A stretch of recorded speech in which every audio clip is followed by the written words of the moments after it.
सुस्वागतम सुस्वागतम. सर्व शिवभक्तांचे हार्दिक स्वागत. मी नारायण आपल्या सर्वांना माझा सस्नेह नमस्कार. 12 ज्योतिर्लिंगाची यात्रा आपण या महिन्यात करत आहोत आणि या 12 ज्योतिर्लिंगांमध्ये काही ज्योतिर्लिंगाची यात्रा आपण केलेली आहे. आता पुढील ज्योतिर्लिंगाच्या यात्रेकडे आपण जाणार आहोत आणि पुढील ज्योतिर्लिंगाची यात्रा म्हणजेच ती आहे श्री वैद्यनाथ ज्योतिर्लिंग. चला तर लगेचच आपण या वैद्यनाथ ज्योतिर्लिंगाकडे जाऊया. आता आपण लगेचच या यात्रेला सुरुवात करत आहोत. मंदिराजवळ आपण येऊन पोहोचलो आहोत.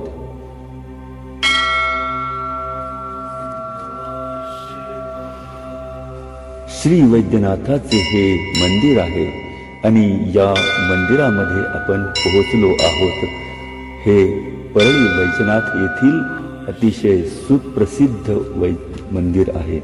परळी येथील हे वसलेले अतिशय सुंदर असे शिवलिंग म्हणजेच ज्योतिर्लिंग सर्वात प्रसिद्ध आहे. एक स्तोत्र इथे आहे. वैद्यनाथेश्वरम नामना तल्लिंग भवन्मुखेत प्रसिद्ध त्रिषु लोकेषु भुक्ति मुक्ति प्रदम सताम ज्योतिर्लिंगमिदं श्रेष्ठ दर्शनात् पूजनमपि सर्व पापहरं दिव्यं प्राण्यं भुक्तिवर्धनं मुनमम मानुष दुर्लभं प्राण्य वैद्यनाथस्य दर्शनं न करोति नरो यस्तु जन्म निरर्थकम. कन्याकुमारी ते उज्जैन अशी जर एक काल्पनिक रेषा ओढली तर त्या रेषेवरती परळी हे गाव आपल्याला दिसून येईल. मेरू पर्वत म्हणजेच नागनारायण पर्वताच्या उतरणीवर हे गाव वसलेले आहे. परळी हे गाव ब्रह्मा, वेणू आणि सरस्वती या 3 नद्यांच्या परिसरात वसलेले असून अतिशय प्राचीन शिवलिंग आहे. त्यामुळे याचे महत्त्व अधिकच वाढले आहे. कांतीपूर, मध्यरेखा, वैजयंती आणि जयंती या नावांनीही हे क्षेत्र ओळखले जाते. कांतीपूर, मध्यरेखा, वैजयंती आणि जयंती या नावांनी सुद्धा हे मंदिर ओळखले जाते. हे तीर्थक्षेत्र ओळखले जाते. या शिवक्षेत्रावर शंकर आणि पार्वती सोबतच निवास करतात आणि शिवभक्तजन हो, 12 ज्योतिर्लिंगांमध्ये फक्त आणि फक्त परळीतच दोघांचाही एकत्र निवास आहे. त्यामुळे या शहराला अनोखी काशी असेही म्हटले जाते. या आगळ्या वेगळ्या महत्वामुळेच परळीच्या लोकांना काशी यात्रा करण्याची गरज नाही. मित्र हो, बीड जिल्ह्यातील आंबेजोगाई पासून फक्त 26 किलोमीटर अंतरावर हे तीर्थक्षेत्र आहे. अशी एक कथा सांगितली जाते की आंबेजोगाईच्या योगेश्वरी देवीचे लग्न परळीच्या वैद्यनाथाशी ठरले, पण वराडी मंडळींना पोहोचायला उशीर झाला आणि त्यामुळे मुहूर्त टळला. परिणामी सर्व वराडी मंडळी जिथे उतरली होती तिथेच दगडांच्या मूर्ती बनले. तिकडे योगेश्वरी परळीपासून दूरच बसून राहिली अशी ही लोककथा आहे. भरपूर पाणी, उत्तम हवामान आणि दळणवळणाची भरपूर साधने असं असल्यामुळे परळी हे गाव व्यापारातही अग्रणी मानले जाते. महाराजा, या ठिकाणी अतिशय मोठे औष्णिक विद्युत केंद्रही आहे आणि ते सुरळीतपणे कार्यरत आहे. परळीच्या आजूबाजूला अनेक पौराणिक घटना घडलेल्या आहेत. हे गाव छोटे जरी असले तरी अनेक दृष्टीने ते शहरासारखेच त्याने महत्व प्राप्त केले आहे.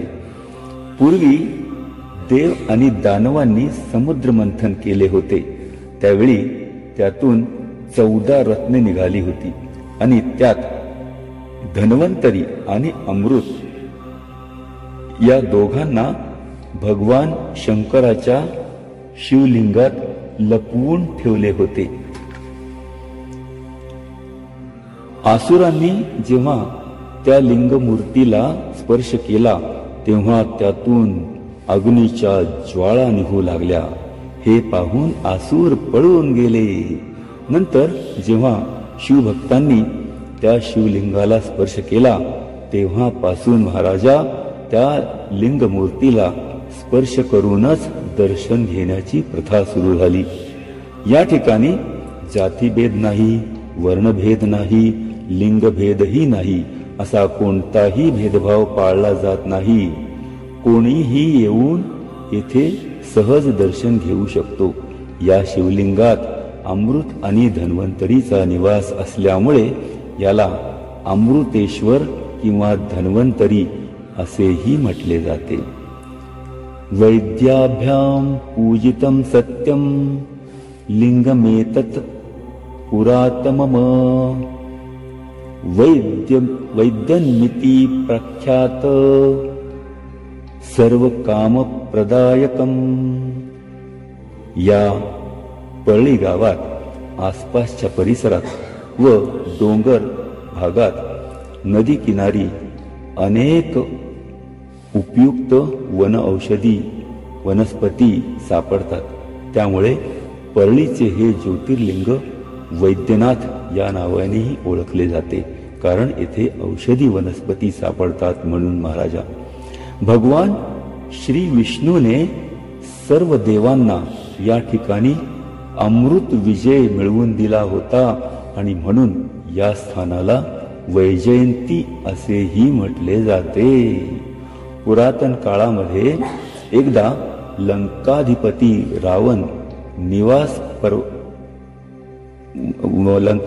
रावण कैलासावर येऊन शिवाला प्रसन्न करण्यासाठी तप करू लागला.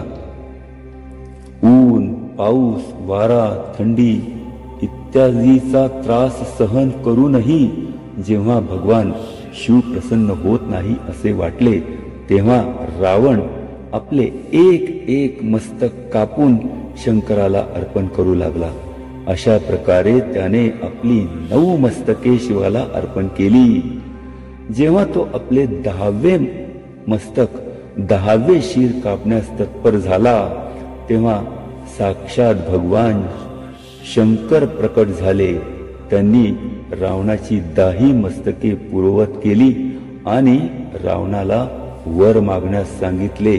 रावणाने शिवाला सांगितले, मी आपणास लंकेस घेऊन जाऊ इच्छितो. भगवान शंकराने रावणाची ही इच्छा मान्य केली. तेव्हा रावणाला म्हणाले, तू माझ्या या आत्मलिंगाला अवश्य लंकेत घेऊन जा, पण लक्षात ठेव, जात असताना तू चुकून जरी आत्मलिंगाला वाटेत कुठे जमिनीवर ठेवलेस तर ते शिवलिंग त्याच जागी स्थिर होईल. रावण आनंदाने ते शिवलिंग घेऊन लंकेला निघाला. वाटेत त्याला लघुशंका लागली. पुढे गेल्यावर वाटेत त्याला एक गोपू म्हणजेच गुराखी भेटला.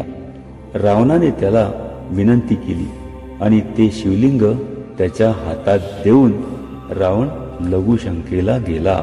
पण त्या गुराख्याला त्या शिवलिंगाचा भार सहन झाला नाही आणि त्यामुळे त्याने ते शिवलिंग खाली भूमीवर ठेवून दिले आणि ते शिवलिंग तेथेच स्थिर झाले. महाराजा पुढे चालून त्याचेच नाव वैद्यनाथेश्वर पडले.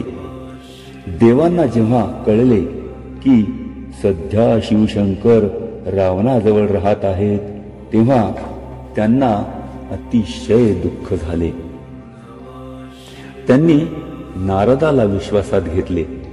नारद रावणाकडे गेले आणि त्याच्या तपश्चर्येची प्रशंसा करून म्हणाला, नारायण नारायण, रावणा, तू शंकरावर विश्वास करून फार मोठी चूक केली रे बाबा. शिवाचे शब्द खरे मानणे ही फारच मोठी चूक आहे. आता तू असे कर, कैलासावर पर्वतावर जा आणि त्यांचे नुकसान करून आपले हित साधून घे. यासाठी तू तेथे जा आणि कैलास पर्वताला मुळासकट उपटून टाक. कैलासाला उचलणे हेच तू आपल्या ध्येयास सफल केल्याचे लक्षण असेल. नारायण नारायण. रावण नारदांच्या बोलण्याला फसला आणि त्याने तसेच केले. त्यामुळे रागावलेल्या शिवाने रावणाला शाप दिला, तुझ्या अहंकाराचा नाश करणारी शक्ती लवकरच आविर्भूत होणार आहे. ही गोष्ट नारदाने देवांना जाऊन सांगितली. त्यामुळे देव अतिशय हर्षित झाले, खुश झाले. इकडे रावण आनंदात घरी आला.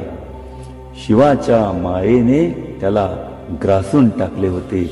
त्यामुळे आता सारे जग जिंकण्याच्या आशेने त्याला पछाडले. त्याच्या अहंकाराचा नाश करण्यासाठीच प्रभू श्री रामचंद्रांना अवतार धारण करावा लागला होता. श्री वैद्यनाथाचे मंदिर परळी गावात उंचावर बनलेले आहे. मंदिराचे पूर्ण बांधकाम दगडात झालेले आहे. सभोवताली उंच आणि मजबूत भिंत आहे. मंदिरात प्रवेश करताच समोर ओसरी आणि अंगण आहे. मंदिराच्या बाहेर उंच दीपस्तंभ आहे. महाद्वाराजवळ एक मनोरा आहे. त्याला प्राची किंवा गवाक्ष म्हणतात. दिशा साधन केल्यामुळे चैत्र आणि अश्विन महिन्यातील काही विशिष्ट दिवशी सूर्योदयाच्या वेळी सूर्याची किरणे सरळ शिवलिंगावर पडतात. वैद्यनाथ मंदिरात जाण्यासाठी मोठ्या आणि मजबूत पायऱ्या आहेत. त्यांना घाट असे म्हणतात. जुना घाट इसवी सन 1108 मध्ये बनवला गेला होता. मंदिरातील गाभारा आणि सभागृह हे दोन्हीही एकाच पातळीवर आहे. हे खास वैशिष्ट्य या शिव मंदिराचे आहे. आणि असे असल्यामुळे एकाच समपातळीवर असल्यामुळे सभा मंडपातूनच भगवान शिवाचे दर्शन होते. अशी रचना बाकीच्या इतर 11 ज्योतिर्लिंगामध्ये कुठेही दिसून येत नाही. फक्त आणि फक्त येथेच दिसून येते. बाकीच्या सर्व ठिकाणी मुख्य गाभारा हा थोडासा खोलवर बनलेला आहे. श्री वैद्यनाथाचे ज्योतिर्लिंग शालिग्राम शिळेपासून बनलेले आहे. ते अतिशय सतेज, भव्य आणि प्रसन्न दिसते. गाभाऱ्यात चोहीकडे नंदादीप तेवत असतो. या मंदिराचा जीर्णोद्धार शके 1706 मध्ये शिवभक्त सती अहिल्यादेवी होळकर यांनी केला होता. यासाठी परळीपासून जवळच त्रिशूला देवी भागातून या डोंगरातून विशिष्ट प्रकारचा दगड मागवण्यात आला होता. अहिल्यादेवींना हे तीर्थस्थान फार आवडत असे. मंदिराचा भव्य सभा मंडप स्वर्गीय रामराव नाना देशपांडे यांनी बांधला होता आणि यासाठी त्यांना स्थानिक कारागीर आणि नागरिकांनी खूप मदत केली होती. त्यांच्या स्मृतिप्रित्यर्थ मंदिराजवळच एक रामराजेश्वर महादेवाचे मंदिर बनवले आहे. वैद्यनाथ मंदिराच्या प्रांगणातच भगवान शिवाची आणखी 11 मंदिरे आहेत. वीरशैव लिंगायत समाजात वैद्यनाथ एक श्रेष्ठ तीर्थ मानले गेले आहे. श्रीमंत पेशव्यांनी या देवस्थानाच्या व्यवस्थेसाठी मोठी जहागिरी दिली होती. आता एक समिती मंदिराचा सर्व कारभार पाहत आहे. या ठिकाणी अनेक मंगल कार्ये आयोजित केली जातात. सहलीवर आलेले लोकही येथे राहतात. परळी हे जसे शिवशक्तीचे एकत्र स्थान आहे, तसेच ते हरिहर मिलनाचे स्थानही आहे. या संयुक्त भूमीत भगवान शंकर यांच्या बरोबरच भगवान श्रीकृष्णाचाही उत्सव मोठ्या उत्साहात साजरा केला जातो. येथील हरिहर तीर्थाचे पाणी वैद्यनाथाच्या दैनंदिन पूजेसाठी उपयोगात आणले जाते. सोमवारी तर येथे भाविकांचा जनसागरच लोटत असतो. गुढीपाडवा, विजयादशमी, त्रिपुरी पौर्णिमा, महाशिवरात्र आणि वैकुंठी त्रयोदशीला येथे मोठे उत्सव आयोजित केले जातात. या उत्सवामध्ये तुळस आणि बिल्वपत्र यात कसलाही भेदभाव केला जात नाही. शिवभक्तजन हो, महादेवाला खरं तर बिल्वपत्र वाहिली जातात, बेलपत्र वाहिली जातात आणि विष्णूला तुळसी, त्यांना तुळसी ही प्रिय आहे. परंतु महादेवाला तुलसी दल आणि विष्णूला बिल्वदल अर्पण करण्याची आगळी आणि वेगळी पद्धत येथे आहे. मंदिरातील वेदमंत्र, रुद्रमंत्राच्या जयघोषाने परळीचा परिसर दुमदुमून जात असतो. वर्षभर नित्य पूजा ही मोठ्या श्रद्धेने आणि निष्ठेने पार पाडली जात असते. फार पूर्वी याच परळी क्षेत्री मार्कंडेयाला शिवकृपेने जीवदान दिले होते. त्याच्याकडून हे जीवदान मिळाले होते. अतिशय कमी वयाचा असताना यमराजाच्या पाशातून मार्कंडेयाला भगवान शिवशंकरांनी सोडवले होते. त्याच्या स्मृतीनिमित्तच इथे मार्कंडेयाच्या नावाने एक तळे बनवण्यात आले आहे. त्याचप्रमाणे सत्यवान आणि सती सावित्रीच्या कथेमध्ये जी पुण्यभूमी आहे, ती पुण्यभूमी सुद्धा हीच आहे. या कथेतील वटवृक्ष जिथे सत्यवानाला जीवदान मिळाले होते, तो वटवृक्ष आजही नारायणाच्या डोंगरावर इथे उभा आहे. तसेच वटेश्वर महादेवाचे एक मंदिरही तेथे आहे. राजा श्रियाळ आणि राणी चांगुना, राजा श्रियाळ आणि राणी चांगुना यांचा मुलगा चिलिया हा शिवकृपेने पुन्हा जिवंत झाला होता. ते स्थान म्हणजेच परळी होय. तसेच प्रसिद्ध संत जगमित्र नागा यांचे वास्तव्यही परळीलाच होते. आजही त्यांचा आश्रम आणि समाधी येथे आहे. जगमित्रा नागांची जीवनकथा महिपत बुवा ताहराबादकर यांनी पद्य रूपामध्ये लिहिलेली आहे आणि भक्ती विजय असे या ग्रंथाचे नाव असून त्या ग्रंथामध्ये ही पद्य स्वरूपात लिहिलेली आहे. संत नागा विकल भक्त ब्राह्मण होते. परळी शहरातच भिक्षा मागून ते आपल्या कुटुंबाचा उदरनिर्वाह चालवायचे. रात्रंदिवस विकलाचा नामस्मरण करणे हा एकच त्यांना छंद होता. एकदा रात्री ते झोपले असताना काही समाजकंटकांनी त्यांची झोपडीच पेटवून दिली, पण विकलाच्या कृपेने ते सुरक्षितपणे बाहेर पडले आणि वाचले. नंतर काही गावकऱ्यांनी त्यांना निर्वाहासाठी काही जमीन देव केली. त्यातून कष्ट करून ते आपला प्रपंच चालवू लागले. संत नागा यांच्या विरोधकांना हे काही मात्र पाहवले नाही. काही दिवसांनी एक यवन अधिकारी तिथे बदली करून आला होता. विरोधकांनी त्याची भेट घेतली, म्हणजे त्या यवनाची भेट घेतली आणि त्याचे कान भरले. त्याचे कान या माणसाच्या विरुद्ध भरले, या विकल ब्राह्मणाच्या विरुद्ध भरले. त्यामुळे त्याचा गैरसमज होऊन त्याने संत जगमित्रा नागाची जमीन हिसकावून घेतली. जमीन परत देण्यासाठी त्याने एक अट घातली आणि ती अट अशी होती की नागा जर खरे जगमित्र असतील तर त्यांनी माझ्या व्यक्तिगत पूजापाठासाठी जिवंत वाघ आणून दाखवावा. झालं. मग जगमित्र नागा वनात गेले. तेथे त्यांनी विकलाची प्रार्थना केली. विकलाने त्यांची प्रार्थना ऐकली व वाघाचे रूप घेऊन प्रत्यक्ष भगवंत त्यांच्या समोर उभे ठाकले. नागा यांना खूप आनंद झाला.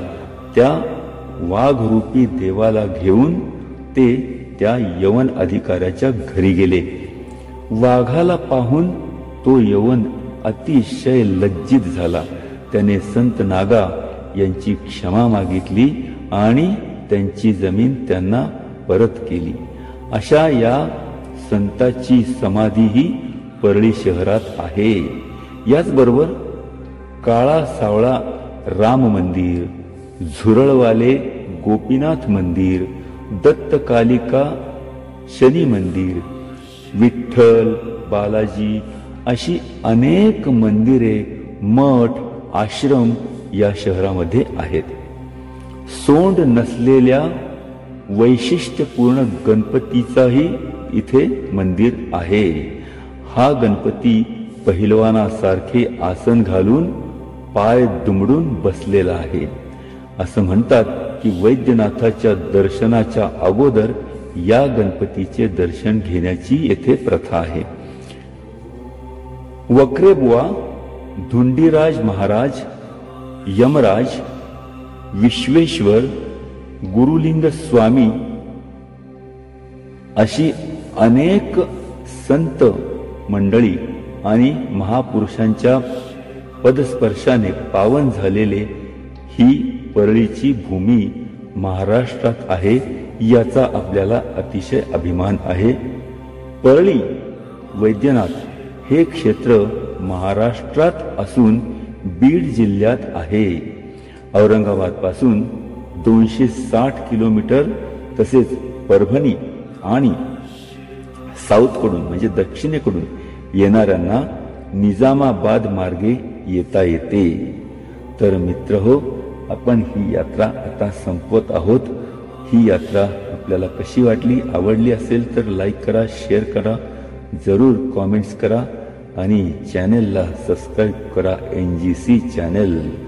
तर चला मित्रहो, परळी वैजनाथची ही यात्रा, हे शिवलिंग या ज्योतिर्लिंगाची यात्रा आज आता इथे संपलेली आहे. जय वैद्यनाथ, जय वैद्यनाथ, जय वैद्यनाथ. चला तर आता नारायणला आपण निरोप द्या. भेटूया पुढच्या यात्रेला.